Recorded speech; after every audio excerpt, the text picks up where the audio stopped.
සුබ දවසක් වෙන්න කියලා ප්‍රාර්ථනා කරනවා. අපි YouTube channel එක ඔස්සේ හමු වුණ දෙවෙනි දවස අද. රට තුල නිර්මාණය වෙලා තියෙන අයහපත් සෞඛ්‍යමය වාතාවරණය හමුවේ අපිට තවදුරටත් උපකාරක පන්තිවලදී හමු වීමට නොහැකි වී තිබෙනවා. නමුත් දරුවන්ගේ අධ්‍යාපන කටයුතු තවදුරටත් සංවර්ධනය කිරීම ගුරුවරුන් ලෙස අපගේ යුතුයකමක් ලෙස සැලකන බැවින් අපි ඔබට පාඩම් මේ විදිහට ගෙන එන්න සූදානම් වෙලා තියෙනවා. ඉතින් අපි පළවෙනි දවසේ කතා කරේ ප්‍රස්තාරික ක්‍රමවේදයන් පිළිබඳව.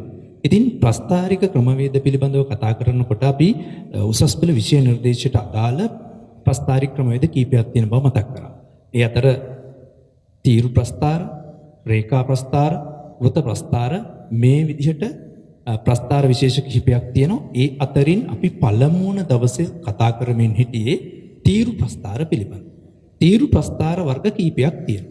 ඒ අතර සරල තීරු ප්‍රස්තාරය, ද්විත්ව තීරු ප්‍රස්තාරය, බහු තීරු ප්‍රස්තාරය අපි ගිය සතියේ කතා කරා. එතකොට අද අපි කතා කරන්නේ තීරු ප්‍රස්තාර වලටම අයිති පිරමීඩාකාර ප්‍රස්තාර පිළිබඳව. පිරමීඩාකාර ප්‍රස්තාර පිළිබඳවයි අද අපි කතා කරන්නේ.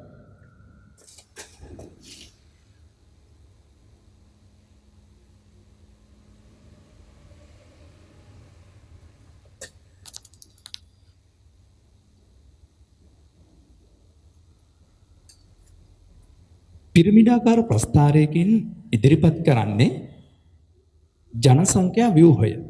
ඒ කියන්නේ පුමිතිරි අනුපාතය හා වයස් ව්‍යුහයන් ඉදිරිපත් කරන්න පුළුවන් ප්‍රස්තාර විශේෂයක් ලෙසයි පිරමීඩාකාර ප්‍රස්තාර අපි හඳුන්වන්නේ. මෙතෙන්දී රටක ජනසංඛ්‍යා ව්‍යුහය, ඒ කියන්නේ ඒ යම් රටක එක් එක් වයස් කාණ්ඩවලට අදාළව සිටින ස්ත්‍රීන්ගේ ප්‍රමාණයත් පුරුෂයන්ගේ ප්‍රමාණයත් නිරූපණය කරන ප්‍රස්තාර විශේෂයක් ලෙසයි පිරමීඩාකාර ප්‍රස්තාරය අපි හඳුන්වන්නේ. මේ ප්‍රස්තාරය නිර්මාණය කරනකොට අපට මුලින්ම අවශ්‍ය වෙනවා මේ ප්‍රස්තාරය නිර්මාණය කිරීමේදී ඊට අදාළ දත්ත සටහන. අපි දත්ත සටහන මේ සටහන් කරගමු.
හොඳයි. අපිට මේ දීලා තියෙන දත්ත සටහන දිහා බැලුවහම අපිට පේනවා වයස්කාණ්ඩ 6ක් නිරූපණය කරලා තිනවා. ඒ වයස්කාණ්ඩ 6ට අදාළව ස්ත්‍රීන්ගේ ප්‍රමාණය, පුරුෂයන්ගේ ප්‍රමාණය දක්වලා තියෙනවා.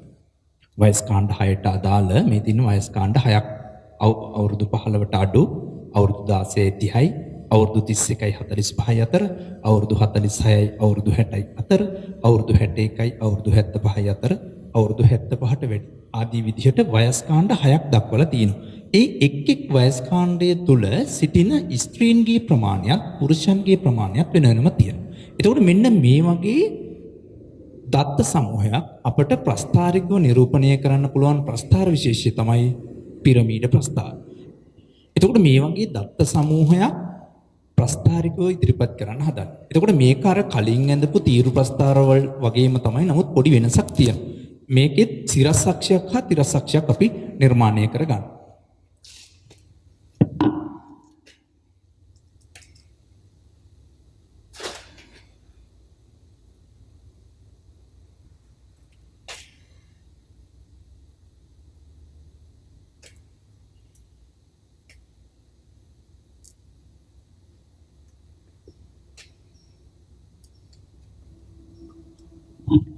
මේ විදිහට සිරස් අක්ෂයක් තිරස් අක්ෂයක් නිර්මාණය කර ගන්නකොට අපි සැලකිලිමත් වෙන්න ඕන මෙන්න මේ සිරස් අක්ෂයේ උස කොච්චරද? තිරස් අක්ෂයේ දිග කොහොමද ගන්න? මෙන්න මේ කාරණේ හදාගන්නේ කොහොමද? එතකොට අපි බලමු පිරමිඩාකාර ප්‍රස්ථාර ක්‍රම කීපයක් තියෙන නිර්මාණය කරන මේක ක්‍රමයකින් අපි කතා කරන්නේ. මෙතන මේ සිරස් අක්ෂයේ උස නිර්මාණය කරගන්නේ කොහොමද? පිරමීඩ ප්‍රස්ථාරයේ මේ සිරස් අක්ෂයෙන් පෙන්눔 කරන්නේ නිරන්තරයෙන් වයස්කාණ්ඩ. එතකොට අපි මේ ගන්න දත්ත වගුවට අනුව වයස්කාණ්ඩ 6ක් තියෙනවා. වයස්කාණ්ඩ 6ක් තියෙනවා. එතකොට මේ වයස්කාණ්ඩ 6 තමයි නිරූපණය කරන්නේ මෙන්න මේ සිරස් අක්ෂය මගින්. අර වයස්කාණ්ඩ 6 තමයි අපි නිරූපණය කරන්නේ සිරස් අක්ෂය මගින්. ඒ නිසා මේ අක්ෂයේ තීරු 6ක් අපිට නිරූපණය කරන්න වෙනවා අර වයස්කාණ්ඩ 6 ඉදිරිපත් කරලා.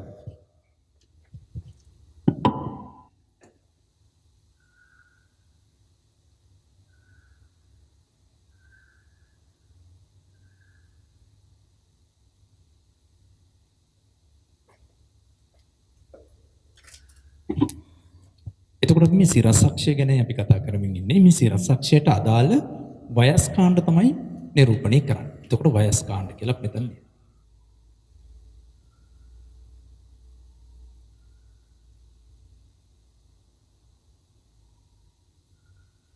එතකොට පළවෙනි වයස්කාණ්ඩය තමයි අවුරුදු 0යි අවුරුදු 15ට අඩු.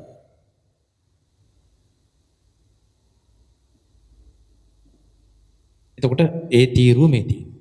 ඊට උඩින් තියෙනවා අවුරුදු 16ක් 30ක් අතර.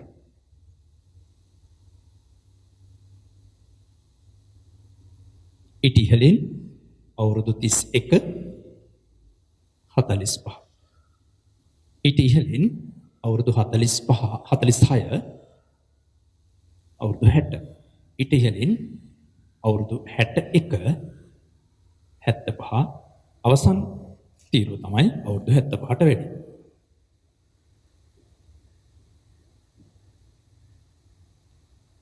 ඒ විදිහට පිරමීඩ ප්‍රස්ථාරයේ සිරස් අක්ෂයේ උස අපට සකස් කරගන්න පුළුවන්. එතකොට දරුවන්ට පැහැදිලි මේ වගේ දත්ත සමූහයක් දීලා පිරමීඩ ප්‍රස්ථාරය නිර්මාණය කරන විට එහි සිරස් අක්ෂයේ උස අපි නිර්මාණය කරන්නේ මේ වයස්කාණ්ඩ දිහා බලන්න. ඒ වයස්කාණ්ඩ මෙතන 6ක් දක්වලා තියෙන නිසා එම වයස්කාණ්ඩ 6 ඉදිරිපත් කරන්න පුළුවන් විදිහට මේ විදිහට ඒ සිරස් අක්ෂය නිර්මාණය කරගන්න ඕන. එතකොට මේ තිරස් අක්ෂයේ දිග නිර්මාණය කරන්නේ කොහොමද?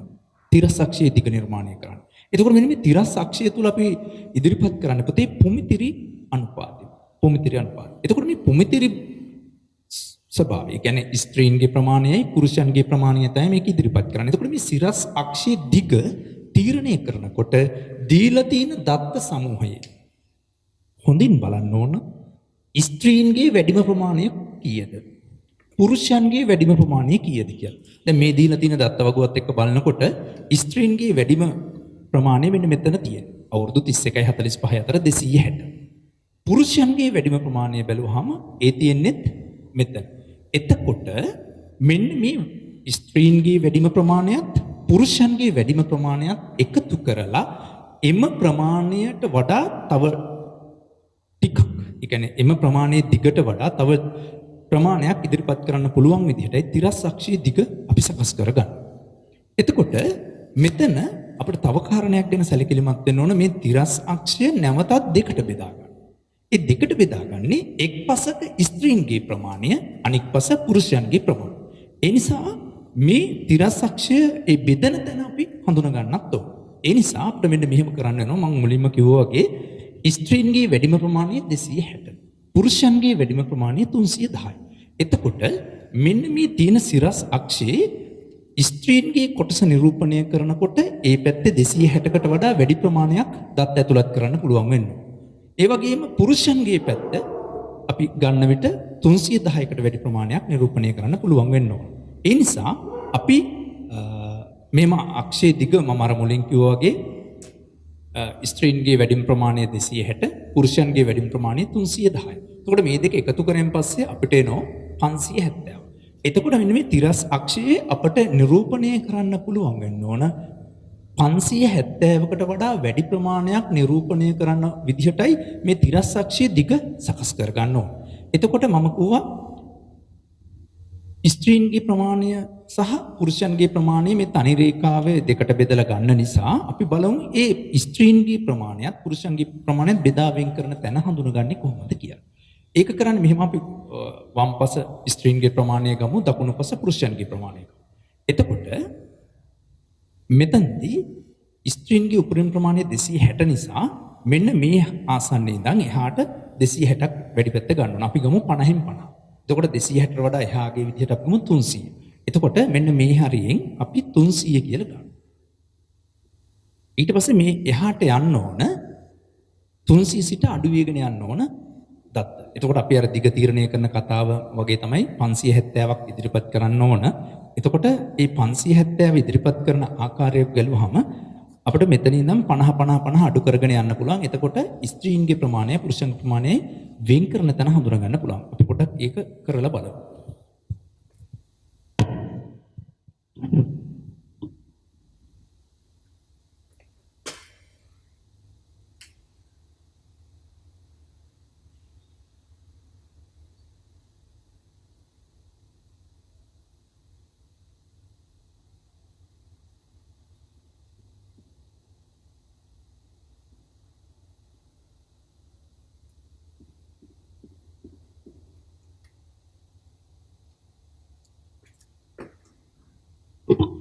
හොඳයි, දැන් මෙතන 300 ගත්තා. අපි මෙතන 300 අරගත්ත නිසා මේක 50 පරතරයට යන නිසා මෙතන 250, මෙතන 200, මෙතන 150, මෙතන 100, එතකොට මෙතන 50. අන්න එතකොට මෙතනට එන්නේ බිඳුව. එතනට එන්නේ බිඳුව. අන්න ස්ත්‍රීන් හා පුරුෂයන් වෙන් කරන තැන. ඊට පස්සේ මේ පැත්තට යන්නත් ඕන. يعني මෙතන තමයි සිරස් අක්ෂය එන්නේ. මෙතනින් එහාට යන්නත් ඕන. මෙන්න මේ පරාසය යන්න. ඒ නිසා අපි 50 පරාස වලින් යම්. මෙතන 50, 100, 150, 200, 250, 300 වෙනකන් ගන්න. නමුත් අපි දන්නවා දැන් මේ පුරුෂයන්ගේ ප්‍රමාණය උපරිමගේ 310. ඒ නිසා ස්ත්‍රීන්ගේ 300 වෙනකන් ගියාට මොකද ස්ත්‍රීන්ගේ තුනේ 260 වැඩිම ප්‍රමාණය. එතකොට මෙතන අපිට ඒක ඉදිරිපත් කරන්න පුළුවන්. නමුත් පුරුෂයන්ගේ උපරිමගේ 310. ඒ නිසා මෙතන 300ට වඩා එහා එකට යන්න වෙනවා. එතකොට එතන අපි යනවා 350 දක්වා. ඔය විදිහට තමයි තිරස් අක්ෂයේ දිග සකස් කරගන්නේ. තිරස් අක්ෂයේ දිග සකස් කරගන්නේ. එතනින් ඊට පස්සේ ස්ත්‍රීන්ගේ පැත්ත පුරුෂයන්ගේ පැත්ත වෙන් කරන්නේ මෙන්න මේ බිඳුව අගය තිබෙන තැන පදනම් කරගෙන. එතනින් අපි සිරස් අක්ෂයක් නිර්මාණය කර ගන්න ඕන.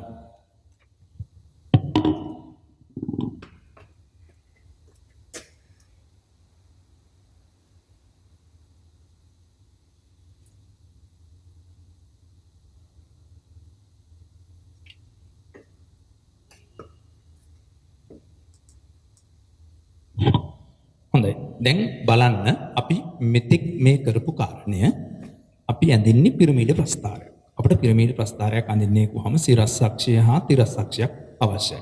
සිරස් අක්ෂය නිරූපණය කරන්නේ වයස් කාණ්ඩ. අපි බලන දීලා තියෙන දත්ත වගේ වයස් කාණ්ඩ කීයක් තියෙනවද කියලා. මේක නම් වයස් කාණ්ඩ 6යි. ඒ අනුව සිරස් අක්ෂය වයස් කාණ්ඩ 6කට ගැලපෙන විදිහට සකස් කරගන්න. ඊට පස්සේ තිරක්ෂක්ෂයේ දිග නිර්මාණය කරන විදිය මතක් කරොත් නැවතත් ඒකේ අපි ඉදිරිපත් කරන්නේ ස්ත්‍රීන්ගේ හා පුරුෂයන්ගේ ප්‍රමාණය. ඒ වයස් කාණ්ඩ වලට අදාළ. ඒ නිසා තිරක්ෂක්ෂයේ දිග කොපමණ දිගක් ගන්නවද කියලා තීරණය කරන්නේ මෙන්න මේ ස්ත්‍රීන්ගේ ප්‍රමාණයේ වැඩිම අගයත් ස්ත්‍රීන්ගේ ප්‍රමාණයේ වැඩිම අගය 260 පුරුෂයන්ගේ ප්‍රමාණයේ වැඩිම අගය 310 එකතු කරන. එකතු කරාම එන්නේ 570. එතකොට මෙන්න මේ තිරක්ෂයේ 570කට වඩා වැඩි අගයක් නිරූපණය කරන්න පුළුවන් වෙනවා. ඒ විදිහට අරගත්තාම අපි දන්නවා ස්ත්‍රීන්ගේ ප්‍රමාණය උපරිම 260 නිසා අපි ස්ත්‍රීන් මේ පැත්තේ නිරූපණය කරන්න බවට සකස් කරගෙන ඉවරලා මෙතන 310. ඊට පස්සේ 50 පරාසයෙන් අඩු කරගෙන දැන් මෙතන තියෙන විදිහට 50. ඒක අවශ්‍ය පරිදි සකස් කරගන්න පුළුවන්. 300 250 200 150 150 බිංදු. එතකොට අපි 50 පරාස වලින් ඇවිල්ලා මෙතන බිංදුවෙන් අතර වුණා. එතකොට මෙතනින් මේ පැත්තේ ප්‍රමාණය නිරූපණය කරන්න නිතරම ස්ත්‍රීන්ගේ ප්‍රමාණය. මෙතනින් මේ පැත්ත නිරූපණය කරන්නේ පුරුෂයන්ගේ ප්‍රමාණය. මෙන්න මේ පරතරයටම තමයි මේ පැත්තේ පරතරත් තියෙන්නේ. ඒ අනුව මේ පැත්තේ පරතරේ 50න් 50 ආපු නිසා මේ පැත්තත් 50න් 50 යනවනේ 50 100 150 200 250 300 350. දැන් මේකේ උපරිමේ 300 ආවට මේකේ උපරිමේ 350ට යන්න වෙනවා. ඇයි? ස්ත්‍රීන්ගේ උපරිමගේ තියෙන 260. එතකොට 300ට වඩා අඩු නිසා අපි 300 තන ප්‍රමාණවත්. නමුත් පුරුෂයන්ගේ ප්‍රමාණය වැඩි මගේ තියෙන 310යි. ඒ නිසා අපිට 300ට වඩා ඊළඟ අවස්ථාවට යන්න වෙනවා. ඒ විදිහට තිරස්සක්ෂය සකස් කරගන්න. තිරස්සක්ෂයෙන් එතකොට අපි ඉදිරිපත් කරන්නේ ප්‍රමාණය.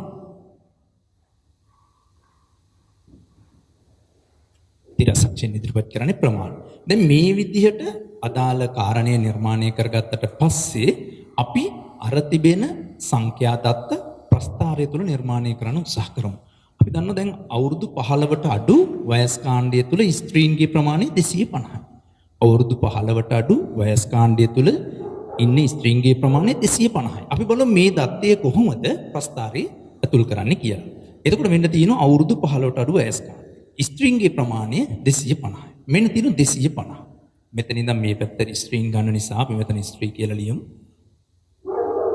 මේ පැත්ත පුරුෂ කියලා ලියලා මිමු.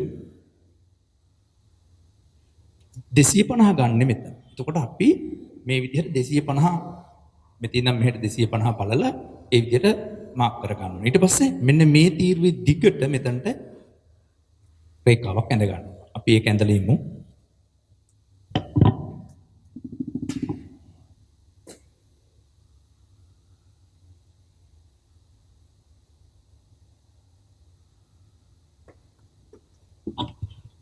දැන් අපි මෙන්න මේ අවුරුදු 15ට අඩු වයස් කාණ්ඩයට අදාළ කාන්තාවන්ගේ ස්ත්‍රීන්ගේ ප්‍රමාණයට අදාළ තීරු නිර්මාණය කරා. දැන් ඊළඟට අවුරුදු 15ට අඩු වයස් කාණ්ඩයට අදාළ පුරුෂයන්ගේ ප්‍රමාණය කොපමණ ඉන්නවද? 300ක් ඉන්නවා. එහෙනම් එම දත්තය මේ පැත්ත පුරුෂයන්ගේ පැත්ත ඉදිරිපත් කරන්න ඕන. එතකොට අපි මේ තීරුවම ඔය විදිහට මෙහෙට එන්න ඕන. කොපමණ දිගක් දක්වද? 300ක් 300 ළඟට වෙනකම්. අපි ඒකත් නිර්මාණය කරගමු.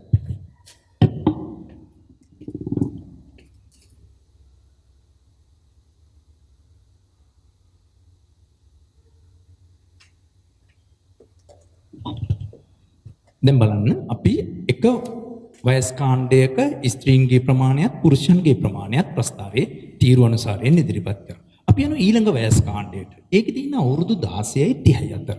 අවුරුදු 16යි 30යි අතර වයස් කාණ්ඩය මෙන්න මෙතන තමයි අපි ඉදිරිපත් කරන්නේ. එතකොට බලන්න ඕනේ එතන ස්ත්‍රීන්ගේ ප්‍රමාණය කොච්චරද කියලා. ස්ත්‍රීන්ගේ ප්‍රමාණය 230යි. ස්ත්‍රීන්ගේ ප්‍රමාණය 230යි. අපි ඒ අගේ ලකුණු කළේමු. එතකොට මෙන්න 200 තියෙන මෙන්න 250 තියෙන 230 තියෙන මෙන්න මේ හැරි. එතකොට ඔය ගානට තමයි එතන එන්නේ. පුරුෂයන්ගේ ප්‍රමාණය ඊට අදාළව ස්ත්‍රීන්ගේ 230ක් වෙනකොට පුරුෂයන්ගේ 290යි. අපි බලන පුරුෂයන්ගේ පැත්තේ 290 එන්නේ මෙන්න මෙතන. මේ පහළ රේඛාවෙන් අදාළ අගය අරගෙන ඉහළට බලන්න. එතකොට මෙන්න මෙතන තිරස් රේඛාව ඇඳලා එම තීරුව නිර්මාණය කරන්න පුළුවන්.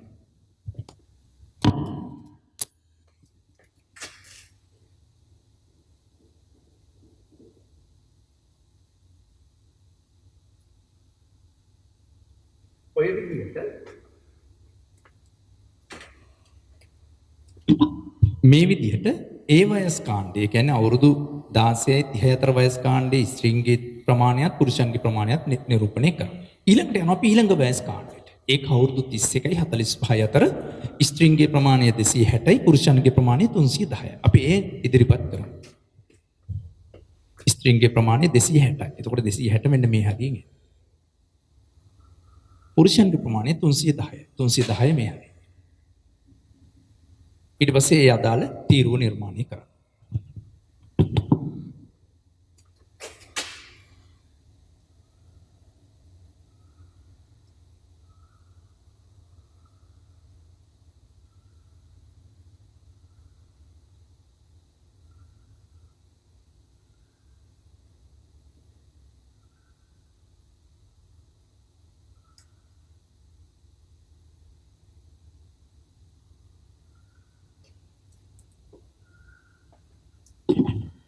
පුතේ දැන් ඔන්න අපි වයස් කාණ්ඩ 3ක තීරු නිර්මාණය කරා. මේ පැත්තේ ස්ත්‍රීන්ගේ මේ පැත්තේ පුරුෂයන්. ඒ විදිහට ඉතුරු වයස් කාණ්ඩවලත් තීරු නිර්මාණය කරන්න ඕන. ඒ අනුව අපි වයස අවුරුදු 46යි 60යි අතර. එතන පුරුෂයන්ගේ ස්ත්‍රීන්ගේ ප්‍රමාණය තියෙන්නේ 230යි. පුරුෂයන්ගේ ප්‍රමාණය තියෙන්නේ 210යි. අපි ඒ අනුව බලමු. ස්ත්‍රීන්ගේ ප්‍රමාණය 230යි. 230 මේ විදිහට ගන්න. මෙතන මේ පහළ රේඛාවෙන් තමයි අදාළගේ අරගෙන ඉහළට ප්‍රක්ෂේපණය කරගන්න ඕන. පුරුෂයන්ගේ ප්‍රමාණය තියෙන්නේ 210යි. ඒ අනුව අපි 210 මෙන්න මෙතන තියෙන්නේ. ඒක ඉහළට අරගෙන ඉවරලා මේ අතර මෙම තීරුව නිර්මාණය කරන්න. අප්පන්.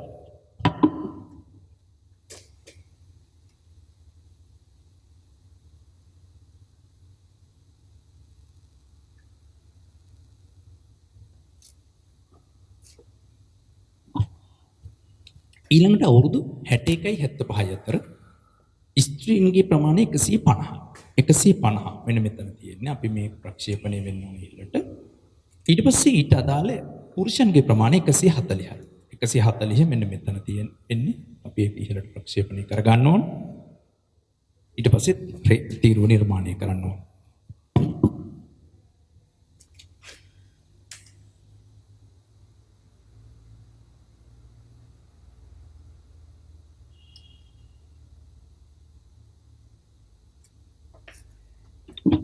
ඊළඟට තියෙන්නේ අවුරුදු 75ට වැඩි වයස් කාණ්ඩය තුළ ස්ත්‍රීන්ගේ ප්‍රමාණය 95යි. 95 මෙන්න මේ ආසන්නයෙන් එන්නේ පුරුෂයන්ගේ ප්‍රමාණය 60. අපි ඒ තීරුවත් නිර්මාණය කරමු.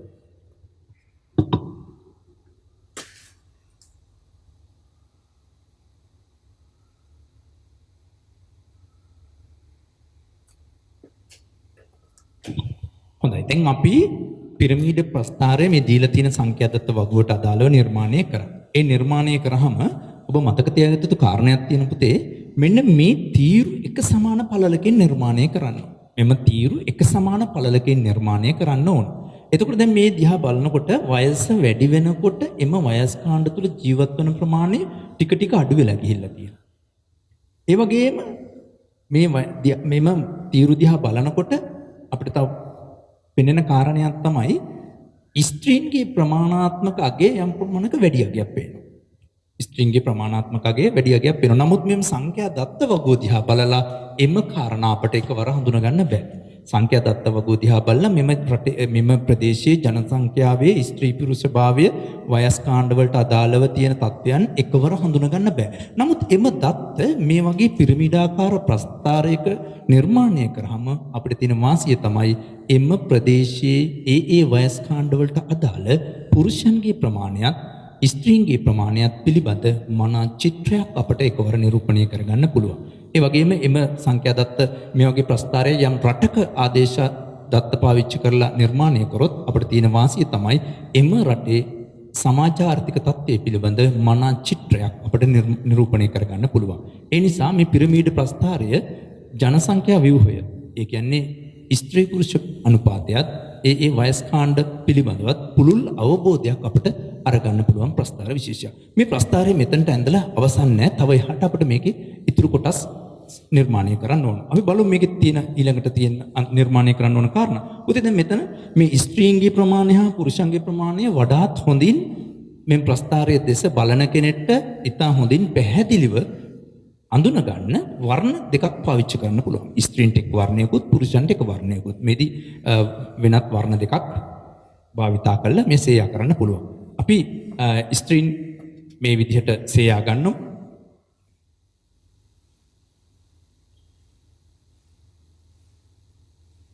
මේ විදිහට සේයා ගන්නවහම ස්ත්‍රීන්ගේ ප්‍රමාණය ඊට අදාළ යතුරක් මගින් එය පැහැදිලි කිරීම වඩාත් උචිතයි.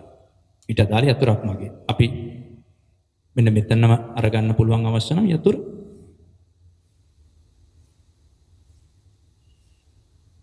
එතන අපට ස්ත්‍රී කියලා ලියන්න පුළුවන්. ඒ වගේම අනිත් පස පුරුෂ. ඒක විවිධ වෙන වර්ණයක් ගල්වන්න පුළුවන්. අපි මේ විදිහට සේයා කරනවා. ඔබට කැමති වර්ණයක් ඒ සඳහා එකතු කරන්න පුළුවන්. මේ නිර්මාණය කරාට පසු මේ විදිහට සේයා ගැන්වුවට වර්ණ ගැන්වුවට පසු ඔබට තව දෙයක් මේක කරන්න. මෙන්න මේ තීරු කළු පෑට පෑනක් අරගෙන ඉවර වෙලා අඩිපටියේ ආධාරයෙන් නැවත මේ තීරු වටත පිටත රේඛාව නිර්මාණය කරන්න. එවිට ප්‍රස්ථාරය වඩාත් හොඳින් ඉස්මතු වී පේනවා. ඒ නිසා සේයා ගැන්වුවට පසුයි කරන්න.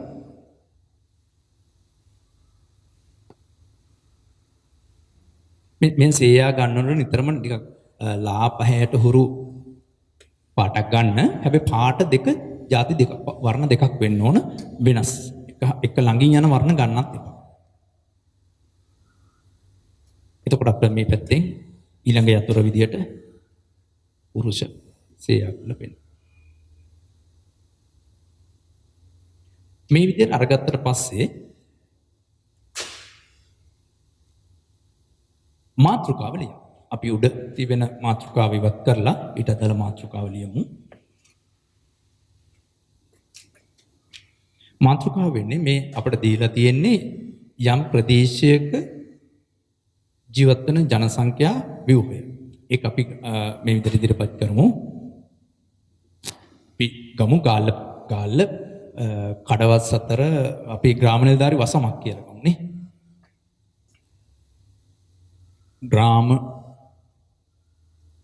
නිලධාරි වසමේ ජනසංඛ්‍යා ව්‍යුහය.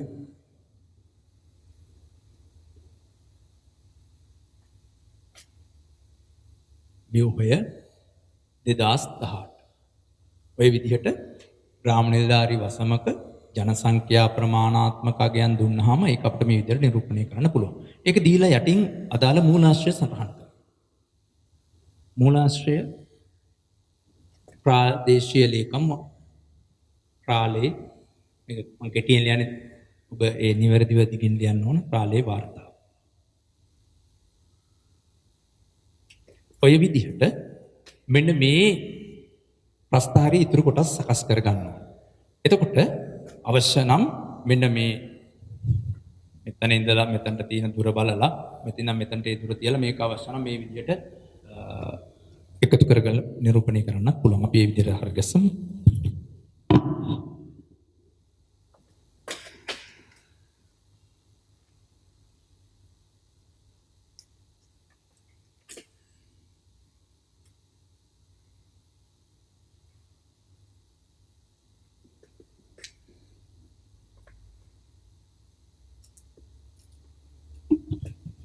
හොඳයි. දැන් බලන්න අපි මේ වගේ සංඛ්‍යා දත්ත වගුවක් දීලා ඒ ප්‍රස්ථාරයකින් නිරූපණය කරන්න ගියාම අපිට මතක් වෙන්න ඕන පිරමීඩාකාර ප්‍රස්ථාරය තමයි මෙම දත්ත නිරූපණය කරන සුදුසුම ප්‍රස්ථාර විශේෂය කියලා. එතකොට අපි මුලින්ම කරේ මේ සිරස් අක්ෂය නිර්මාණය කරා, ඊට පස්සේ තිරස් අක්ෂය නිර්මාණය කරා, ඊට පස්සේ ස්ත්‍රී පුරුෂ වෙන් කරගත්තා. ඊට පස්සේ ඒ අදාළ විදිහට සංඛ්‍යා දත්ත වලට අදාළ තිරස් තීරු නිර්මාණය කරා. ඒ වගේම යතුරක් එහෙම නැත්නම් සූචකයන් නිර්මාණය කරා, මාතෘකාව යෙදුවා, මූලාශ්‍රය සඳහන් කරා, ඒ වගේම සිරස් අක්ෂය නම් කරා, තිරස් පිළිවෙල පිටතරාමුකුත් නිර්මාණය කරන්න ඕන.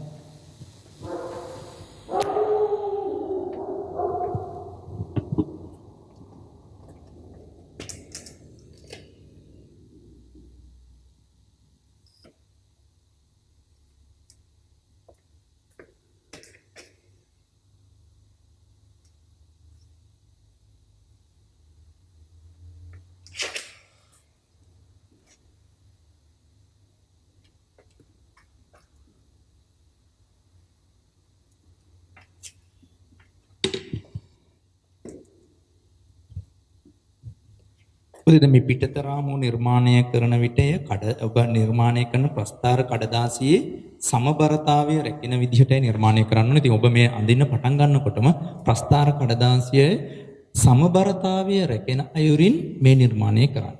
එවිට තමයි වඩාත් හොඳ නිමාවක් මෙම ප්‍රස්ථාරයට එකතු වෙන්නේ. ඒ නිසා අපි දැන් මේ ලියද්දි යම් ප්‍රමාණයක ඇදවීමක් තියෙනවා. නමුත් මේ බෝඩ් එකේ අපිට උඩින් ලියන නිසා මේ තත්ත්වය ආවේ.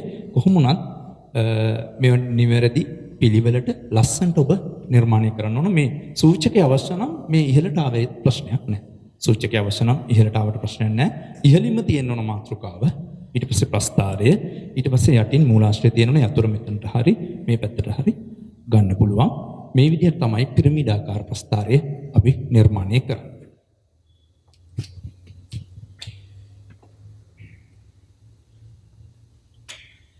පිරමීඩාකාර ප්‍රස්ථාරයෙන් පසු අපි බලන්න මේ වෙන විට පුතේ කතා කරලා තියෙන තීරු ප්‍රස්ථාර වර්ග 4ක්. එකක් සරල තීරු ප්‍රස්ථාරය. දෙවෙනි එක දිත්ත තීරු ප්‍රස්ථාරය. තුන්වෙනි එක සමූහ තීරු ප්‍රස්ථාරය. එම ප්‍රස්ථාර වර්ග තුනම අපි කතා කරේ කලින් පාඩමේදී. එතකොට අද කතා කරේ තීරු ප්‍රස්ථාරවල තවත් එක් විශේෂයක් වන පිරමීඩාකාර ප්‍රස්ථාරය පිළිබඳ. එයත් නිර්මාණය කරා. ඒ නිසා තීරු ප්‍රස්ථාර වර්ග 4ක් අපි මේ වෙනකොට අවසන් කරලා තිනවා. සරල තීරු, දිත්ත තීරු, බහු තීරු හා පිරමීඩාකාර ප්‍රස්ථාර. මෙම තීරු ප්‍රස්ථාර 4 අවසන් මෙම තීරු ප්‍රස්ථාර වර්ග 4 නිර්මාණය කිරීමට ඔබ නිරන්තරයෙන් උත්සාහ කරන්න. එතකොට මේ කොටස ඔබට හොඳින් අවබෝධ කරගන්න පුළුවන්. අපි ඊළඟට ප්‍රස්ථාර ක්‍රමවේදවල තීරු ප්‍රස්ථාර හැරුණ විට අපිට තියෙන රේඛා ප්‍රස්ථාරය පිළිබඳ. අපි ඊළඟට කතා කරන්නේ අන්නේ තීරු ප්‍රස්ථාර හැරුණු විට තියෙන රේඛා ප්‍රස්ථාරයක් නිර්මාණය කරන ආකාරයන් පිළිබඳ. අපි බලමු මේ ප්‍රස්ථාරික ක්‍රමවේද පිළිබඳව අයි මතක් කරලා එතෙන් සිට අපි මේ පාඩමට නැවතත් අවතීර්ණ වෙමු.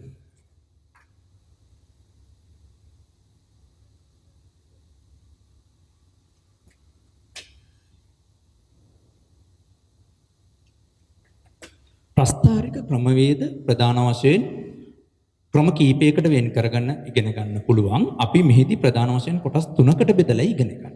ඒ අතර පළවෙනි එක තමයි තීරු ප්‍රස්ථාර. දෙවෙනි ක්‍රමය තමයි රේඛා ප්‍රස්ථාර. තුන්වෙනි එක වෘත්ත ප්‍රස්ථාර. මෙන්න මේ ප්‍රස්ථාර විශේෂ වර්ග 3 තුලින් තමයි අපි උසස් පෙළට නියමිත ප්‍රස්ථාරික ක්‍රමවේද හඳුනගන්නේ. මේ අතරින් අපි තීරු ප්‍රස්ථාර වර්ග 4ක් කතා කරා. තීරු ප්‍රස්ථාර වර්ග 4ක් කතා කරා. සරල තීරු ප්‍රස්ථාර. දෙවෙනි වර්ගය තමයි දිත්ත තීරු. තුන්වෙනි විශේෂය බහු තීරු. ඊළඟට පිරමීඩාකාර.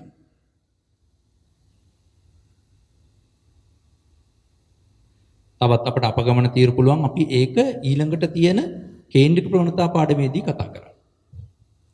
ඊළඟට රේඛා ප්‍රස්ථාර. රේඛා ප්‍රස්ථාර පිළිබඳවයි අපිට එතකොට කතා කරන්න තියෙන්නේ. මේ තීරු ප්‍රස්ථාර මේ වෙනකොට අපි කතා කරලා අවසන්. රේඛා ප්‍රස්ථාර පිළිබඳවයි මෙතෙන් සිට සාකච්ඡා කරන්නේ. රේඛා ප්‍රස්ථාරයක් කියලා කියන්නේ අපිට දීලා තියෙන දත්ත සමූහයක් රේඛාවක් අනුසාරයෙන් ඉදිරිපත් කරන ප්‍රස්ථාර විශේෂයක්. මෙම රේඛා ප්‍රස්ථාර බොහොම සරලව පහසුවෙන් නිර්මාණය කරන්නත් පුළුවන්. එම රේඛා ප්‍රස්ථාරයක් ඇසුරින් නිරූපණය කරන දේ තවත් කෙනෙක් පහසුවෙන් අවබෝධ කරගන්නත් පුළුවන්. ඒ නිසා මේ රේඛා ප්‍රස්ථාර විවිධ සංඛ්‍යා දත්ත ඉදිරිපත් කිරීමේදී භාවිතා කරනවා. විශේෂයෙන්ම උෂ්ණත්වය, වායු පීඩනය, නිෂ්පාදනය ආදී සාධක ඉදිරිපත් කරන්න බොහෝ විට භාවිතා කරන ප්‍රස්ථාර විශේෂයක් ලෙස රේඛා ප්‍රස්ථාර අපට හඳුන්වන්න පුළුවන්. අපි බලමු රේඛා ප්‍රස්ථාරත් ඉදිරිපත් කරන විට නිර්මාණය කරන විට එහි වර්ග කීපයක් තියෙනවා. රේඛා ප්‍රස්ථාර වර්ග මොනවද කියලා. අපේ විෂය නිර්දේශයට අදාළව රේඛා ප්‍රස්ථාර වර්ග දෙකක් අපි කතා කරනවා. ඒ අතර එක් රේඛා වර්ගයක් තමයි සරල රේඛා ප්‍රස්ථාර. ඒ වගේම දෙවෙනි ප්‍රස්ථාර විශේෂය තමයි බහු රේඛා ප්‍රස්ථාර. මෙන්න මේ ප්‍රස්ථාර වර්ග දෙක අපි අද කතා කරනවා. මේ අතරින් අපි අද පළමුවටම කතා කරන්නේ සරල රේඛා ප්‍රස්ථාරය පිළිබඳ. ඊට අදාළ දත්ත වගුව අපි තව සුළු මොහොතකින් මෙම පෝරුවෙන් ඉදිරිපත් කරනවා. හොඳයි අපිට මේ තියෙන්නේ ලංකාවට බොරතෙල් ආනයනය කරන ප්‍රමාණය දැක්වෙන දත්ත වගුවක්. ඒ බැරල් වලින් තමයි ඉදිරිපත් කරලා තියෙන්නේ. එතකොට 2010, 11, 12, 13, 14, 15, 16, 2017 කියන වසරවලට අදාළව ශ්‍රී ලංකාවට බොරතෙල් ආනයනය කරපු ප්‍රමාණය දැක්වෙන සටහනක් තියෙනවා.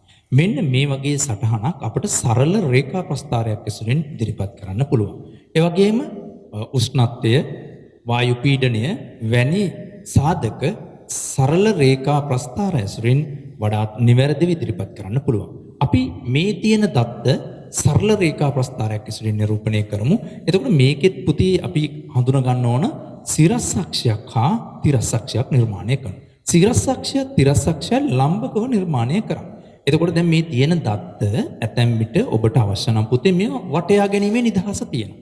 නමුත් මේකේ සීමිත ප්‍රමාණයක් තියෙන මේක අවශ්‍ය නම් වටේ ගන්නත් පුළුවන් නැත්නම් වටයා ගැනීමකින් තොරව ඉදිරිපත් කරන්නත් පුළුවන්. එතකොට අපි බලමු සරල රේඛා ප්‍රස්ථාරයක් නිර්මාණය කරනකොට x හා y අක්ෂ සිරස් අක්ෂය තිරස් අක්ෂය නිර්මාණය කරගන්නකොට එය සිරස් අක්ෂයේ උස තිරස් අක්ෂයේ දිග තීරණය කරන්නේ කොහොමද කියලා. හොඳයි මේ දත්ත වගුව පදනම් කරගෙන සරල රේඛා ප්‍රස්ථාරයක් නිර්මාණය කරන විට අර මම සිරස් අක්ෂය තිරස් අක්ෂය නිර්මාණය කරන්න.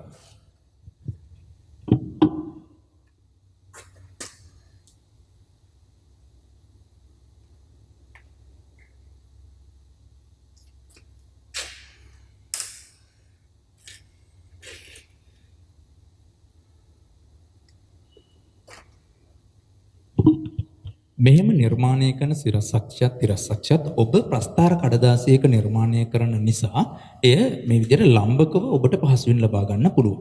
එතකොට මේ සිරස් අක්ෂයෙන් නිරූපණය කරන්නේ මෙම දත්ත වලින් කවර දත්තද? තිරස් අක්ෂයේ නිරූපණය කරන්නේ කුමන දත්තද? සාමාන්‍යයෙන් සරල රේඛා ප්‍රස්ථාරයක තිරස් අක්ෂයෙන් නිරූපණය කරන්නේ කාලය. එතකොට මෙහි කාලය තමයි වර්ෂ. එතකොට මේ තිරස් අක්ෂය පාවිච්චි කරන්නේ වර්ෂ නිරූපණය කරන්න. මේ සිරස් අක්ෂය භාවිතා කරන්නේ අදාළ ප්‍රමාණයන් ඉදිරිපත් කරන්න. එතකොට අපි බලන්න ඕන මේ සිරස් අක්ෂයේ උස කොයි ප්‍රමාණයක් ගන්න ඕනද කියලා. එතකොට මේක එහෙම බලනකොට උපරිම අගය බලන්න ඕන. මෙම දීලා තියෙන සංඛ්‍යා දත්ත වගුවට අනුව අපිට පේනවා උපරිම අගය 2017 4350. උපරිම අගය 4350 තියෙනවා. උපරිම අගය. අවම අගයත් බලන්න ඕන. අවම අගය බැලුවාම අපිට පේනවා අවමගේ තියෙන්නේ 3060. එතකොට මෙන්න මේ දත්ත පරාසයන් තමයි මෙම සිරස් අක්ෂය ඉදිරිපත් කරන්නේ. මේ ප්‍රස්ථාරයේදී මතක තියාගන්න ඕන සිරස් අක්ෂයේ ප්‍රමාණය ඉදිරිපත් කරන නිසා අනිවාර්යෙන් පාදකයේ බිඳුව වෙන්න ඕන. පාදකයේ බිඳුව වෙන්න ඕන. ඊළඟට අවමගේ 3060 නිසා අපිට උපරිමගේ 4350. එතකොට මේ දෙක අතර තියෙන්නේ 1310ක වගේ වෙනසක් මේ දෙක අතර තියෙන පරාසය. එතකොට ඒ පරාසයට ගැලපෙන උසක් තමයි අරගන්න. උපරිමගයයි අවමගයයි ඉදිරිපත් කරන්න පුළුවන්. එතකොට මේ අපි මේ බිඳුවේ නම් ඊට පස්සේ මේක 100 200 300 400 ආදී විදිහට ගත්තොත් රේඛාව ගොඩාක් උඩින් ඇදෙන්නේ. ඒ නිසා අපි මෙහිදී කරන දේ තමයි අවමගය ටිකක් ඉහළින් පිහිටලා තියෙන නිසා අවමගයට පහළ අපිට හකුලවල ඉදිරිපත් කරන්න පුළුවන්. මතකයිද අපි කලින් ප්‍රස්ථාර නිර්මාණය කරද්දී හකුලවීමේ ක්‍රියාවලිය සිද්ධ කරා. එතකොට අවමගේ 3060 නිසා අපිට ඕන මෙතන ගන්න පුළුවන් 3000. ඊට පස්සේ අපි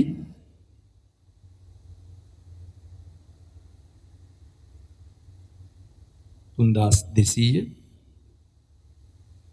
තුන්දාස් 400 තුන්දාස් 600 තුන්දාස් 800 4000 4000 200 4400 දක්වා අරගන්න පුළුවන්. එතකොට බලන්න අපි මේ ස්ථාන දෙකක් අතර පරතරය විදිහට අරන් තියෙන 200යි. 3000 3200 පරතරය 200. 3200 3400 පරතර 200 3400 3600 200 ඒ විදිහට 200 200 පරතර තියෙනවා. නමුත් මෙන්න මෙතන බලනකොට බිඳුව එකවරම 3000. එහෙම වෙන්න බෑ ප්‍රස්තාරේ. එහෙම කරනවා නම් මෙන්න මේ කොටස අපි හැකිලීමක් කරනවා. මේ විදිහට හකුලවල දක්වන්න ඕන. එතකොට ඒ කාරණේ නිවැරදි වෙනවා. ඒ නිසා මේ විදිහට එකවර මෙතන එකවර මේ තියෙන අගය පරාසයන්ට වඩා මෙතන පරාසය වෙනස් කරනවා නම් අපි ඒ හකුලව දක්වන්න ඕන. එහෙම කරන්නේ මේ රේඛා ප්‍රස්ථාරය අනවශ්‍ය ලෙස ඉහළ යාම පාලනය කරගන්න. ඊට පස්සේ සිරස් අක්ෂයෙන් අපි ඉදිරිපත් කරන්නේ ප්‍රමාණය. එතකොට අපිට ඒක ප්‍රමාණය කියලා ලියන්න පුළුවන්. ප්‍රමාණය බැරල් කියලා ලියා තියෙනවා. ඊට පස්සේ තිරස් අක්ෂය ගන්නේ කාලය. කාලය දිහා බැලුවහම අපිට පේනවා අවුරුදු 1 2 3 4 5 6 7 8යි. අවුරුදු 8ක් තියෙන්නේ. ඒ නිසා අපි මේ රේඛාව ස්ථාන 8ක් වෙන් කර ගන්නවා. අපි ඒක කරමු.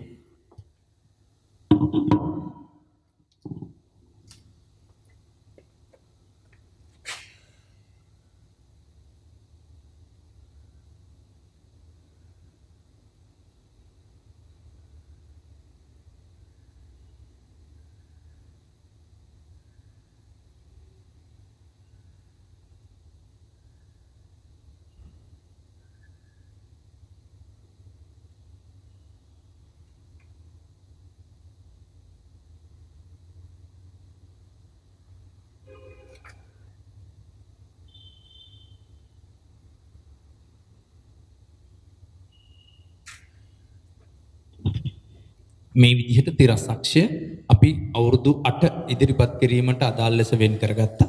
එතකොට අපි මෙතන පළවෙනි අවුරුද්ද විදිහට 2010. දෙවෙනි අවුරුද්ද 2011. 2012. 2013. 2014. 2015. 2016. 2017. 2018. ඒ විදිහට අපි මේ පැත්තට අදාළ වර්ෂ දක්වලා තියෙනවා. වර්ෂ. ඔය විදිහට අරගෙන සිරස්සක්ෂය තිරස්සක්ෂය නිර්මාණය කරගත්තට පස්සේ මෙන්න මේ සංඛ්‍යා දත්ත රේඛා ප්‍රස්ථාරයට අදාළ වෙන විදිහට ආදේශ කරන්නයි හදන්නේ. එහිදී අපි පළමුවටම කරන්නේ 2010 අවුරුද්දේ ලංකාවට ආනයනය කළ තියෙන බොරතෙල් බැරල් ප්‍රමාණය 3060යි. එතකොට 2010ට අදාළව 3060. අපි එය මේ විදිහට 3060 මෙන්න මේ සිරසක්ෂයෙන් අධ්‍යයනය කළා 3060 එන තැන මේ විදිහට ප්‍රක්ෂේපණය කරලා 2010 ඉහළට අරගෙන එන තැන අපි මේ විදිහට සලකුණු කරගන්න. ඊට පස්සේ 2011 වසරේ ලංකාවට ආනයනය කළා තියෙන බොරතෙල් ප්‍රමාණය බැරල් 3510. එතකොට සිරසක්ෂයෙන් 3510. 3500 මෙතන එන්නේ 3510 ඔහොම එන්නේ. එය අපි මේ විදිහට ප්‍රක්ෂේපණය කරනවා. ප්‍රක්ෂේපණය කළ 2011 අවුරුද්ද නිසා ඒ 2011 අවුරුද්දේ ප්‍රමාණය මේ විදිහට අරගෙන. ඊට පස්සේ 2012 අවුරුද්දේ 3950. 3950 මෙන්න මෙතනින් එන්නේ. එයත් අපි මේ විදිහට ප්‍රක්ෂේපණය කළා 2012 අවුරුද්දේ ප්‍රමාණය ගන්න. ඊළඟට 2013 අවුරුද්දේ 3710. 3710. 13 අවුරුද්දේ 3710. ඊළඟට 2014 3600. 3600.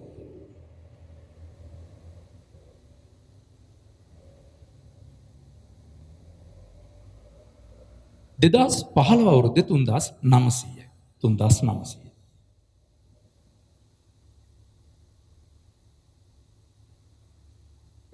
2016 අවුරුද්දේ 4200. 4200. 2016. මේ විතර කඩේරි අඳින්න අවශ්‍ය නැහැ. ඔබ නිර්මාණය කරන ප්‍රස්ථාර කඩදාසියේ එම අගයන් පහසුවෙන් අරගන්න පුළුවන්. 2017 අවුරුද්දේ 4350යි.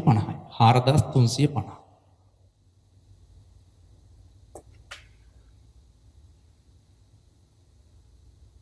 4350.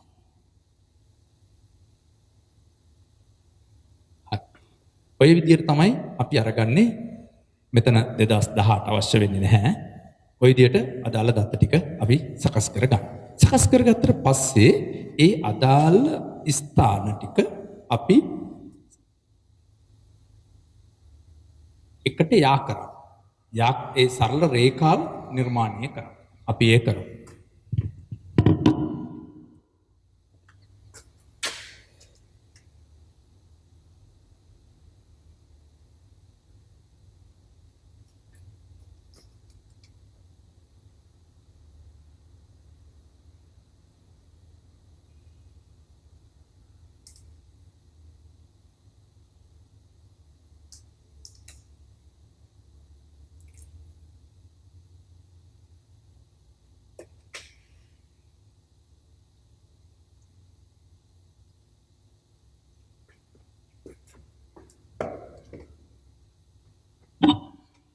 උදේ අපි මේ විදිහට ඒ අදාළ ස්ථාන ටික යා කරගත්තට පස්සේ අපිට මේ සරල රේඛාවක් ඇසුරින් අර දත්ත සමූහය ඉතා හොඳින් නිරූපණය වෙනවා. එතකොට මේ රේඛාව ටිකක් තද පැහැති වර්ණයකින් නිරූපණය කරන්න ඕනේ. එතකොට එය වඩාත් හොඳින් අපිට මතුවී පේනවා. මේ නිර්මාණය කරලා ඉවර වෙලා අපි සිරස් අක්ෂයත් තිරස් අක්ෂයත් අපිට යා කරලා පෙන්වන්න පුළුවන්.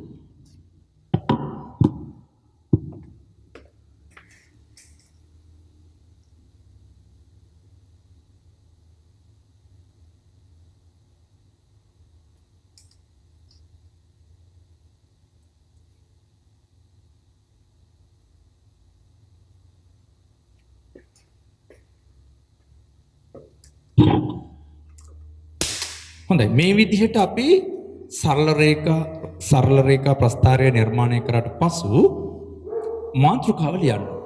අපි ලියන්න පුළුවන් මෙතන ශ්‍රී ලංකාවේ බොරතෙල් ආනයන. ශ්‍රී ලංකාවේ බොරතෙල් ආනයන.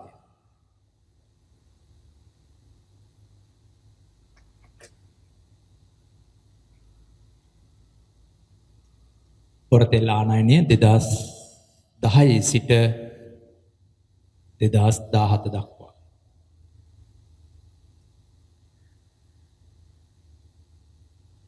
මාතෘකාව ලිව්වට පස්සේ අපි මූලාශ්‍රය සඳහන් කරනවා. යට මූලාශ්‍රය. එතන මහ බැංකු වාර්තා.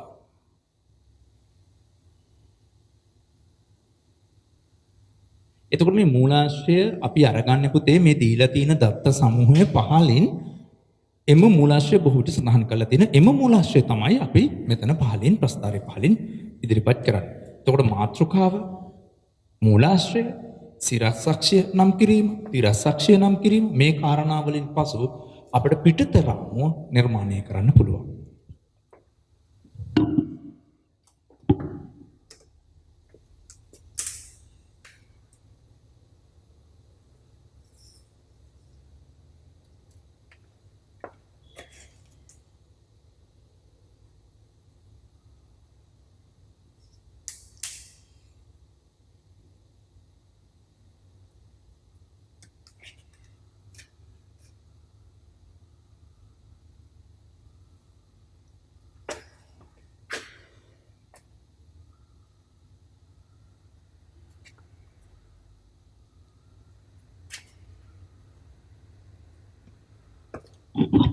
හොඳයි මේ විදිහට අපි සරල රේඛා ප්‍රස්ථාරය නිර්මාණය කරා. දැන් බලන්න මෙම සංඛ්‍යා දත්ත වගුවෙන් රටට තෙල් ආනයනය කරන ප්‍රමාණය පිළිබඳ ලැබෙන අවබෝධයට වඩා වැඩි අවබෝධයක් අපට මෙම සරල රේඛා ප්‍රස්ථාරය ඇසුරින් හඳුනා ගන්න පුළුවන්. 2010 සිට 2012 දක්වා තෙල් ආනයනය ඉහළ ගිහිල්ලා තියෙනවා. නමුත් 13 වෙන විට අඩු වෙලා 14 ට ඊටත් වඩා අඩු වෙලා 14 සිට 2014 කට තෙල් ආනයනය වැඩි වෙලා තියෙන බව. මේ කාරණය මේ දත්ත වගුවට වඩා මෙම ප්‍රස්ථාරය ඇසුරින් වඩාත් හොඳින් අපට හඳුනා ගැනීමේ හැකියාව ඇති වෙලා තියෙනවා. ඒකයි මේ ප්‍රස්ථාරවල තියෙන විශේෂත්වය. හොඳයි අපි සරල රේඛා ප්‍රස්ථාරයෙන් පස්සේ ඊළඟට කතා කරන්නේ රේඛා ප්‍රස්ථාර විශේෂයක් ඒ බහුරේඛා ප්‍රස්ථාරය පිළිබඳව. බහුරේඛා ප්‍රස්ථාරය පිළිබඳවයි කතා කරන්නේ. ඒ බහුරේඛා ප්‍රස්ථාරයක් නිර්මාණය කිරීමට අවශ්‍ය වන දත්ත අපි තව සුළු මොහොතකින් මේ පැත්තෙන් සටහන් කරගන්නවා. මේ බහුරේඛා ප්‍රස්ථාරයයි මේ සරල රේඛා ප්‍රස්ථාරය අතර පුතේ වෙනසකට තියෙන්නේ සරල කාරණයක්. ඒ කියන්නේ මේකේ සරල රේඛා ප්‍රස්ථාරයේ එක රේඛාවයි ඉදිරිපත් කරේ. නමුත් බහුරේඛා ප්‍රස්ථාරයේ රේඛා එකකට වඩා වැඩි ප්‍රමාණයක් ඉදිරිපත් කරනවා. අන්න එතකොට මේ රේඛා එකකට වඩා වැඩි ප්‍රමාණයක් ඉදිරිපත් කරන විට එම රේඛා විවිධ වර්ණ භාවිතා කරමින් ඕන නිර්මාණය කරන්න. විවිධ වර්ණ භාවිතා කරමින් ඕන නිර්මාණය කරන්න. එතකොට සරල රේඛා ප්‍රස්ථාරයට වඩා බහුරේඛා ප්‍රස්ථාරයේ එම වර්ණවලට අදාළ කාරණය යතුරක් ලෙස දක්වලා තියෙනවා. යතුරක් ලෙස දක්වලා තියෙනවා. හොඳයි අපි දත්ත සටහන බහුරේඛාවල සටහන් කරගමු. හොඳයි පුතේ අපිට මේ දීලා තියෙනවා දිස්ත්‍රික්ක 3ක 2018 වසරේ පැවති උෂ්ණත්ව ප්‍රමාණය. ගාල්ල, හම්බන්තොට, නුවර එළිය කියන දිස්ත්‍රික්ක 3ේ ජනවාරි, පෙබරවාරි, මාර්තු, අප්‍රේල් කියන 2018 අවුරුද්දට අදාළ මාස 12 ඒ අදාළ උෂ්ණත්ව ප්‍රමාණය. එතකොට මෙන්න මේ වගේ දත්ත සමූහයක් අපිට ලැබුණාම අපිට පුළුවන් මෙම දත්ත අධ්‍යයනය කරලා බලලා මෙම දත්ත බහුරේඛා ප්‍රස්ථාරයක් ඇසුරින් ඉදිරිපත් කරන්න. එතකොට බහුරේඛා ප්‍රස්ථාරයක් ඇසුරින් ඉදිරිපත් කරනකොට අර කලින් ප්‍රස්ථාර වගේම සිරස් අක්ෂයත් තිරස් අක්ෂයත් ලම්බකව නිර්මාණය කර ගන්නවා. එතකොට මේ සිරස් අක්ෂයේ උස කොපමණද තිරස් අක්ෂයේ දිග කොපමණද කියලා මෙම සංඛ්‍යා දත්ත වගුව අධ්‍යයනය කළා තමයි හඳුනා ගන්න වෙන්නේ. දැන් මෙම සිරස් අක්ෂය උස තීරණය වෙන්නේ අපි දන්නවා ප්‍රමාණාත්මක අගයන් කියලා. තිරස් අක්ෂයේ දිග තීරණය වෙන්නේ මෙන්න මේ කාලය. ඒ කියන්නේ මේ මාස 12. ඒ නිසා තිරස් අක්ෂයේ දිග පහසුවෙන් තීරණය කරගන්න පුළුවන්. මාස 12 දක්වන්න තියෙන්නේ. නමුත් සිරස් අක්ෂයේ උස මේ දශමගයන් සහිතව තියෙන ඒ සිරස් අක්ෂයේ උස තීරණය කරන විදිය හඳුනා ගන්න ඕන. මොකද මාස 3ට අදාළ දිස්ත්‍රික්ක 3ට අදාළව අපි උෂ්ණත්ව රේඛා 3ක් නිර්මාණය කරනවා. දිස්ත්‍රික්ක 3ට අදාළ උෂ්ණත්ව රේඛා 3ක් නිර්මාණය කරනවා. එතකොට මේ දත්ත ඉතා හොඳින් ඒ සඳහා ඉදිරිපත් කරන්න ඕනේ. ඒ නිසා සිරස් අක්ෂයේ උස තීරණය කරන්න මෙන්න මේ විදිහට මේ දීලා තියෙන සංඛ්‍යා දත්ත අතරින් උපරිම අගය හොයන්න ඕනේ. උපරිම අගය හොයන්න. අපි බලමු. උපරිම අගය මෙතන 34 තියෙනවා. මෙතන 36 තියෙනවා.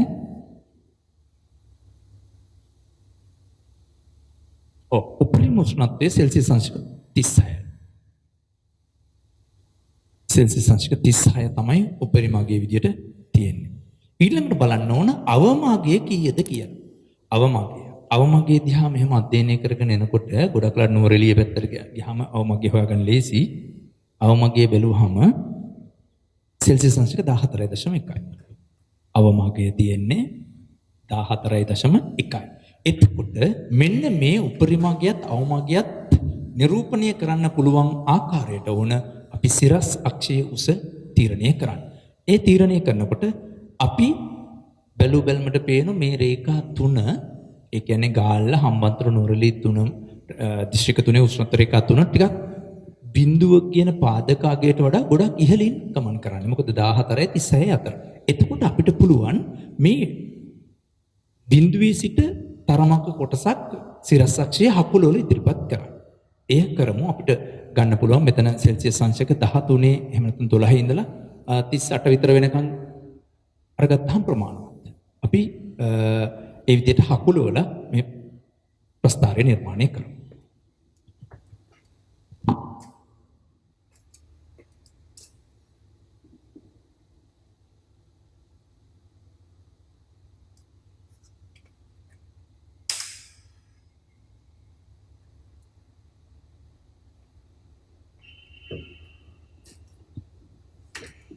මේ විදිහට අපි ලම්බකව සිරස් අක්ෂයත් තිරස් අක්ෂයත් නිර්මාණය කරගත්තට පස්සේ සිරස් අක්ෂයේ අපි ඉදිරිපත් කරන්නේ උෂ්ණත්වය.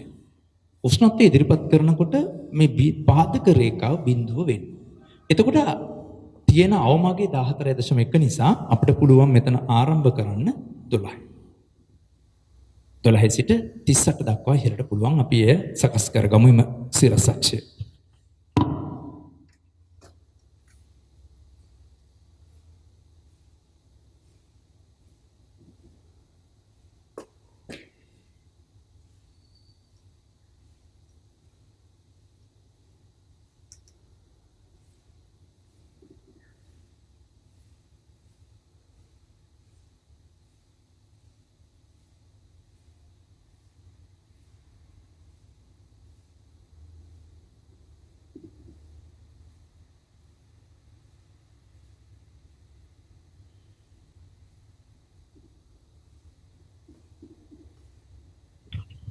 හොඳයි අපි මෙතන අංශක උෂ්ණත්වය පරාසය විදියට ගමු 12.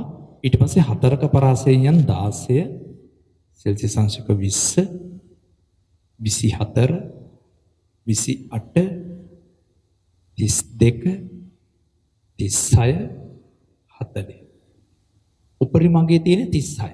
ඒතකොට 36 ළඟින් මොනවද ගන්න බැරි නිසා අපි 40 වෙනකන් යමු.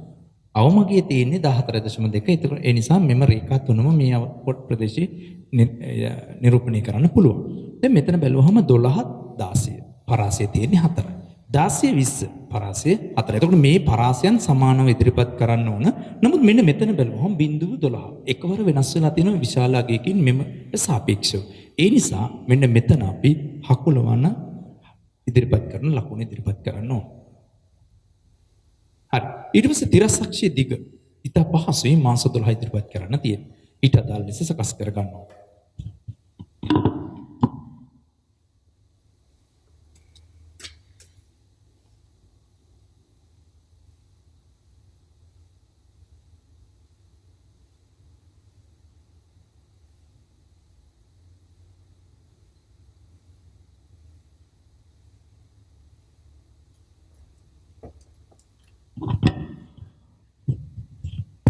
හොඳයි මේ විදිහට තිරසක්ෂය ඒ අදාළ මාස 12 නම් කරන්න ඕන. ජනවාරි, පෙබරවාරි, මාර්තු, අප්‍රේල්, මැයි, ජුනි, ජූලි, අගෝස්තු, සැප්තැම්බර්, ඔක්තෝබර්, නොවැම්බර්, දෙසැම්බර්. මේ විදිහට කාලය දක්වන්න. කාලය මාස වලින් දක්වන්න. ඔය විදිහට සිරස්සක්ෂයේ අපි ඉදිරිපත් කරේ උෂ්ණත්වය.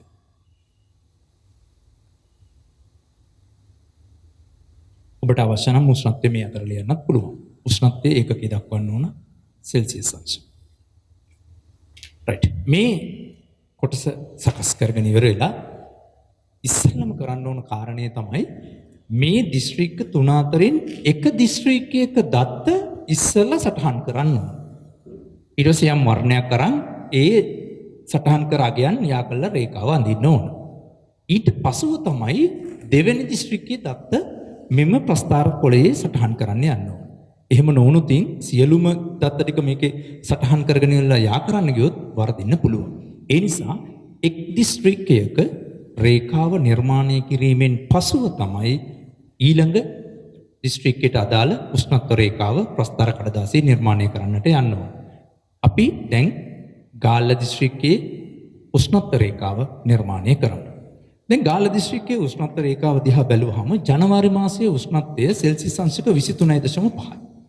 ජනවාරි මාසයේ මෙතෙන් ජනවාරි මාසයේ 23.5 මෙන්න මේ හරියෙන් එන්නේ 23.5. ඒක සටහන් කරගත්තා.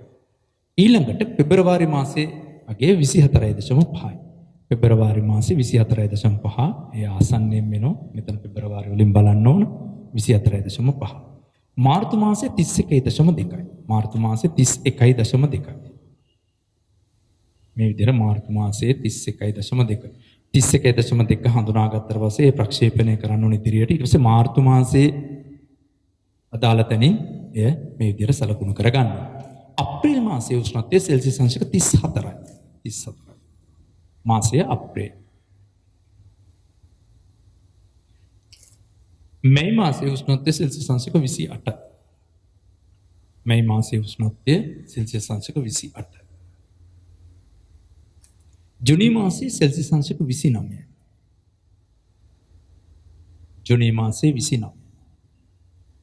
ජූලි මාසයේ සෙල්සියස් අංශක 25යි.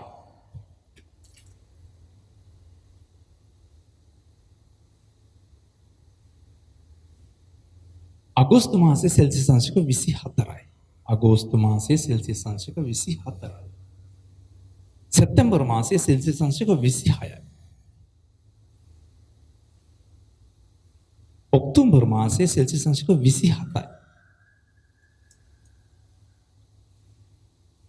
නොවැම්බර් මාසයේ 24.2යි.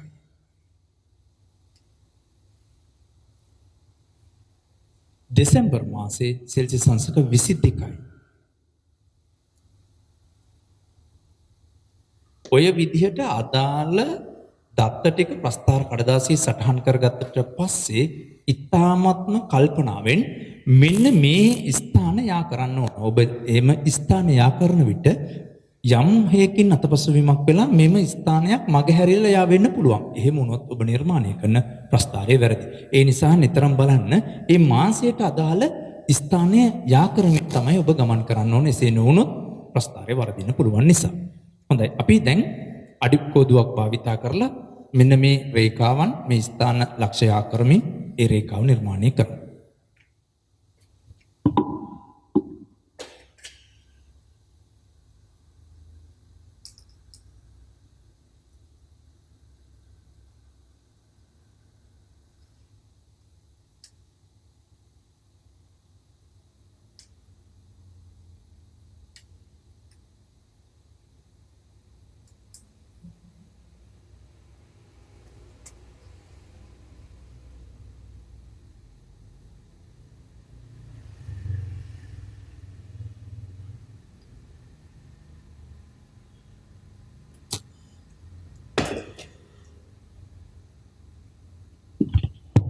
හොඳයි. දැන් මේ විදිහට අපි ගාල්ල දිස්ත්‍රික්කයේ උෂ්ණත්ව රේඛාව නිර්මාණය කරා. එවිට අපි ඒ යතුරක ආධාරයෙන් එම වර්ණය දැන් ගාල්ල රේඛාව නිර්මාණය කරන්න පාදක කරගත් වර්ණය ඇසුරින් අපි ඒ වර්ණයෙන් රේඛාවක් ඇඳලා එය ගාල්ල කියලා ලකුණු කරලා තියනවා. ඊට පස්සේ අපි යනවා හම්බන්තොට දිස්ත්‍රික්කයේ දත්ත ප්‍රස්ථාර කඩදාසියේ ආදේශ කරා. හම්බන්තොට දිස්ත්‍රික්කයේ දත්ත ලකුණු කරන්න රේඛාව නිර්මාණය කරන්න පාවිච්චි කරන්න ඕන ගාල්ල දිස්ත්‍රික්කයේ රේඛාව නිර්මාණයට පාවිච්චි කරපු වර්ණය නෙවෙයි වෙනත් වර්ණයකින් ඕන එම රේඛාව නිර්මාණය කරන්න. එතකොට බලන්න ජනවාරි මාසයේ හම්බන්තොට දිස්ත්‍රික්කයේ උෂ්ණත්වය සෙල්සියස් අංශක 29. ජනවාරි මාසයේ හම්බන්තොට දිස්ත්‍රික්කයේ උෂ්ණත්වය සෙල්සියස් අංශක 29. එතකොට 29 තියෙන තැනින් ජනවාරි මාසයට අදාළව අපි එම අවස්ථාව ලකුණු කරගන්න.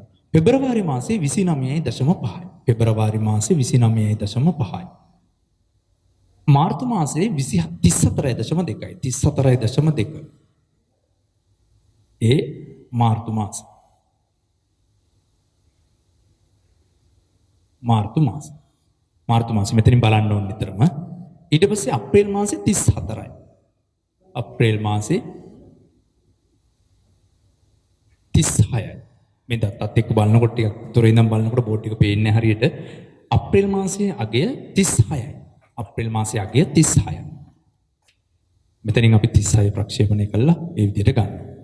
මේ මාසයේ අගය 31යි. සෙල්සියස් අංශක 31යි. මේ මාසයේ අගය. ජූනි මාසයේ අගය සෙල්සියස් අංශක 31.2යි. 31.2යි.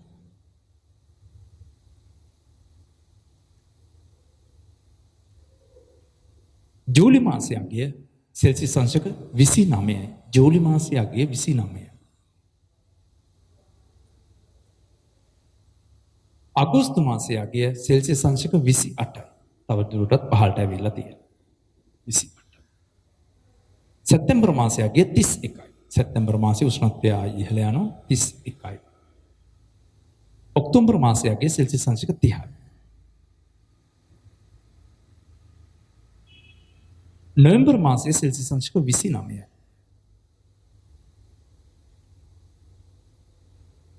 දෙසැම්බර් මාසයේ සෙල්සියස් අංශක 28යි.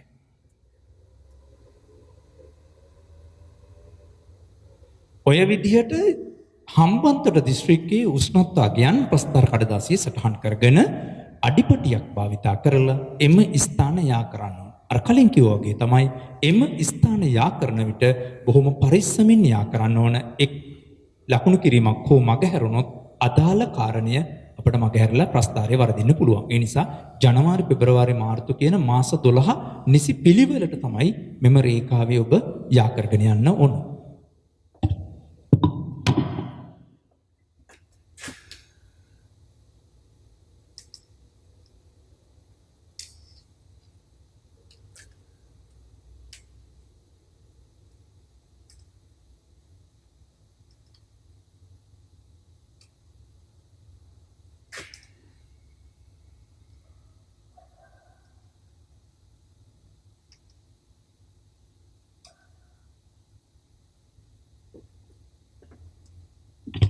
මේ විදිහට හම්බන්තොට දිස්ත්‍රික්කයේ උෂ්ණත්ව රේඛාව ප්‍රස්ථාර කඩදාසිය සටහන් කරගත් පසු එම හම්බන්තොට දිස්ත්‍රික්කයේ උෂ්ණත්වය ලකුණු කිරීමට භාවිතා කළ වර්ණය ඇසුරින් යතුරු නිර්මාණය කරන්න ඕන. අපි ඒ අදාළ වර්ණයෙන් රේඛාව ඇඳලා හම්බන්තොට කියලා ලියන්න. එතකොට මේ ලියන වර්ණය මේ වර්ණයෙම විය යුතු නැහැ. මේ රේඛාව තමයි අදාළ වර්ණයෙන් ඉදිරිපත් කරන්න ඕන. අපි ඊළඟට යනවා නුවර එළියේ උෂ්ණත්වය පෙන්වන්නේ. ඒ සඳහා අපි භාවිතා කරන්නේ වෙනත් වර්ණයක්. ඒ සඳහා වෙනත් වර්ණයක්. ඒ කියන්නේ ගාල්ල දිස්ත්‍රික්කයටත් හම්බන්තොට දිස්ත්‍රික්කයටත් භාවිතා කළ වර්ණ දෙක නෙමෙයි නුවර එළිය දිස්ත්‍රික්කයේ උෂ්ණත්ව රේඛාව නිර්මාණය සඳහා අපි පාදක කරගන්නේ. බලමු නුවර එළිය දිස්ත්‍රික්කයේ ජනවාරි මාසයේ උෂ්ණත්වය සෙල්සියස් අංශක 15. නුවර එළිය දිස්ත්‍රික්කයේ ජනවාරි මාසයේ උෂ්ණත්වය සෙල්සියස් අංශක 15. සිරස් අක්ෂයෙන් අංශක 15 වෙන තැන අරගෙන ජනවාරි මාසයේ තැන අදාළ විදිහට සලකුණු කරගන්න. පෙබරවාරි මාසයේ උෂ්ණත්වය සෙල්සියස් අංශක 16. පෙබරවාරි මාසයේ සෙල්සියස් අංශක 16යි. මාර්තු මාසයේ සෙල්සියස් අංශක 19යි. අප්‍රේල් මාසයේ සෙල්සියස් අංශක 20යි. මේ මාසයේ සෙල්සියස් අංශක 19යි. ජුනි මාසයේ සෙල්සියස් අංශක 17යි. ජූලි මාසයේ සෙල්සියස් අංශක 18යි. අගෝස්තු මාසයේ සෙල්සියස් අංශක 16.1යි. 16.1යි. ඒ දශම තියෙනකොටත් ඒ අදාළ සාධාරණ ඊට වන විදිහට නිර්මාණය කරන්න ඕන. සැප්තැම්බර් මාසයේ සෙල්සියස් අංශක 18යි. සැප්තැම්බර් මාසයේ 18යි. ඔක්තෝබර් මාසයේ 19.1යි. ඔක්තෝබර් මාසයේ 19.1යි. නොවැම්බර් මාසයේ සෙල්සියස් අංශක 17යි. නොවැම්බර් සෙල්සියස් අංශක 17යි. දෙසැම්බර් මාසයේ 14.1යි. ඒ විදිහට නුවරඑළිය දිස්ත්‍රික්කයේ උෂ්ණත්වයත් ප්‍රස්ථාර කඩදාසියේ සලකුණු කරගත්තට පස්සේ අර මම කලින් කිව්ව විදිහට ජනවාරි පෙබරවාරි මාර්තු අනුපිළිවෙලට එන විදිහට මෙම ස්ථාන සරල රේඛාවක් මගින් යා කරගන්න ඕන.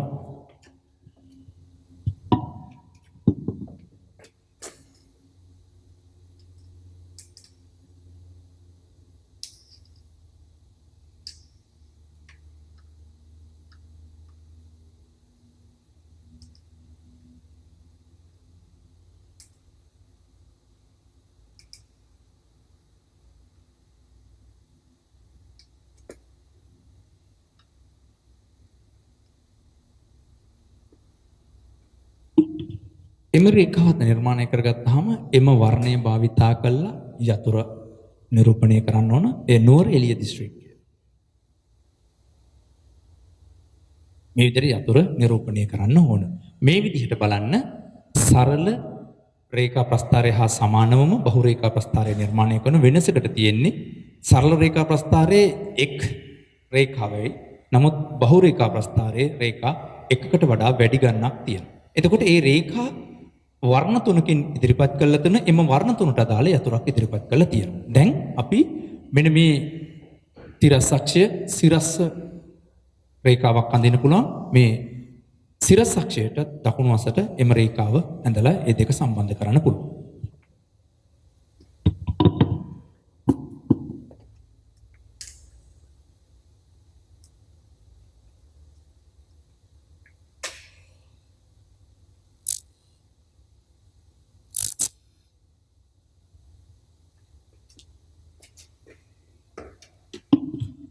දැන් බලන්න අපි කරපු දේ බහුරේඛා ප්‍රස්ථාරයක් නිර්මාණය කරා ගාල්ල හම්බන්තොට නුවරඑළිය කියන දිස්ත්‍රික්ක තුනේ උෂ්ණත්ව යන්ට අදාළව. ඒ අනුව අපි සිරස් අක්ෂයේ උෂ්ණත්වයේ සෙල්සියස් අංශක වලින් ඉදිරිපත් කරා. ඒ උෂ්ණත්වය කියලා සිරස් අක්ෂ නම් කරා. තිරස් අක්ෂය අපි ජනවාරි පෙබරවාරි ආදී විදිහට දෙසැම්බර් දක්වා මාස 12 අරගත්ත. යටින් අපි කාලීය මාස කියලා නම් කරා. මෙම බහුරේඛාවන් නිර්මාණය කරාට පසු එම වර්ණවලට අදාළ යතුර නිර්මාණය කරා. යතුර අවශ්‍ය නම් ඉහළින් පුළුවන්, අවශ්‍ය නම් මේ පහළින් දක්වන්න පුළුවන්. ඉන් අනතුරු අපි කරන්නේ මෙන්න මේ ප්‍රස්ථාරය මේ අදාළ මාතෘකාව නිරූපණය කරන්න ඕන. අපි මාතෘකාව ලියමු. මාතෘකාව වෙන්නේ ගාල්ල හම්බන්තොට නුවරඑළිය යන දිස්ත්‍රික්කවල උෂ්ණත්ව ව්‍යාප්තිය. නැත්නම් දිස්ත්‍රික් තුනක උෂ්ණත්ව ව්‍යාප්තිය.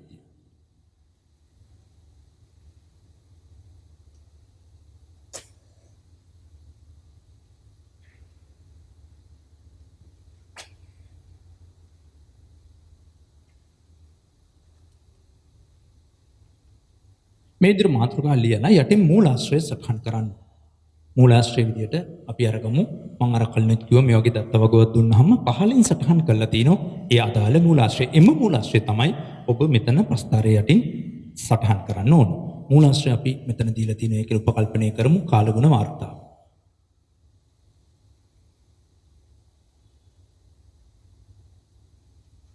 ඔය විදිහට මූලාශ්‍රය සටහන් කරා මාතෘකාව සටහන් කරා සිරස්සක්ෂය තිරස්සක්ෂය නම් කරා යතුරු සටහන් කරලා ඉවරලා අපට පුළුවන් ඉන් අනතුරුව පිටත මායම නිර්මාණය කරන්න විට මේ ප්‍රස්ථාරය වඩාත් හොඳින් තව කෙනෙක්ට ආකර්ෂණශීලී භාවයකින් යුක්තව නිරූපණය වෙනවා.